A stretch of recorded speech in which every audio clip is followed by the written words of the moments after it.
இப்படி முஸ்லிம்களை நோக்கி இந்துக்கள் முழக்கம் எழுப்பியதாக கூறப்படும் அதே உத்தரப்பிரதேசத்தில்தான் தொழுகையில் ஈடுபட்ட முஸ்லிம்களுக்கு இந்துக்கள் மனித சங்கிலி அமைத்து பாதுகாத்த நிகழ்வும் அரங்கேறியுள்ளது. எனக்கு புரியாத விஷயம் என்னன்னா, இங்க ஒரு இன்சிடென்ட் நடந்திருக்கு, இங்க ஒரு இன்சிடென்ட் நடந்திருக்கு. இது ரெண்டுத்தையும் எதுக்கு ஒன்னா சேர்த்து நியூஸ்ல போடுறீங்க? இங்க ஒரு இஸ்லாமியர்கள் மேல இருக்கிற வெறுப்பை காட்டுறதுக்காகவே ஜெய் ஹிந்த் ஜெய் ஸ்ரீராம் அப்படின்னு சொல்லி முழக்கங்கள் இட்டிருக்காங்க. இங்கிட்டு வந்துட்டு இஸ்லாமியர்கள் தொழுகை பண்றதுக்காக இந்துக்கள் பாதுகாப்பு கொடுத்துருக்காங்க.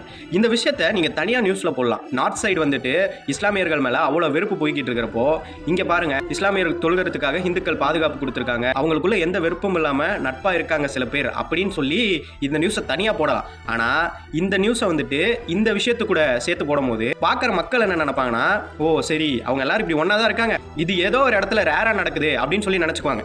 இது ஒன்றும் ஏதோ ஒரு இடத்துல ரேராலாம் ஒன்றும் நடக்கல. இதுக்கு முன்னாடியும் இப்படி இஸ்லாமியர்கள் இருக்கிற இடத்துல சங்கி இது மாதிரி முழக்கம் போட்ட பல வீடியோக்களை நம்ம பார்த்துருக்கோம். கொஞ்ச நாளைக்கு முன்னாடி ஒரு காலேஜ் பஸ்ல ஒரே ஒரு இஸ்லாமிய பெண் இருந்தாங்க, அங்க ஏகப்பட்ட ஹிந்து பெண்கள் இருந்தாங்க. அவங்க எல்லாரும் சேர்ந்து ஜெய் ஹிந்த் ஜெய் ஸ்ரீராம் அப்படின்னு சொல்லிட்டு அந்த பஸ்ல கத்திக்கிட்டு இருந்தாங்க. ஏன் கத்துனாங்க?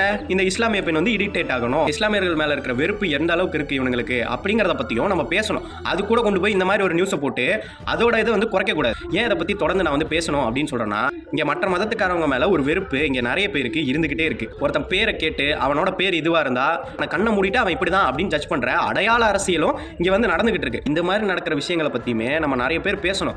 அதை விட்டுட்டு அதோட கொண்டு வந்து இங்க இந்த மாதிரி நடந்திருக்கா, இங்க பாருங்களேன் இங்க ஒண்ணு இந்த மாதிரி நடந்திருக்குங்க, இது ஏதோ ஒரு இடத்துல ரேரா நடக்குது, அதெல்லாம் கண்டுக்காதீங்க அப்படின்னு இந்த ஒரு ரெண்டு விஷயத்தையும் கம்பேர் பண்றது, இந்த ஒரு விஷயம் எல்லாராலையும் பேசப்பட்டுக்கிட்டு இருக்கு, இது வந்து யாரும் பேசக்கூடாது அப்படின்னு நினைச்சு இதோட வாய்ஸை வந்து கம்மி பண்றதுக்கான வேலை தான் இப்படி ரெண்டு நியூஸையும் கம்பேர் பண்ணி போடுறது. ஜெய் ஸ்ரீராம், जय श्री राम, वंदे मातरम, भारत माता की जय। अब तुम बोलो अल्लाहू अकबर।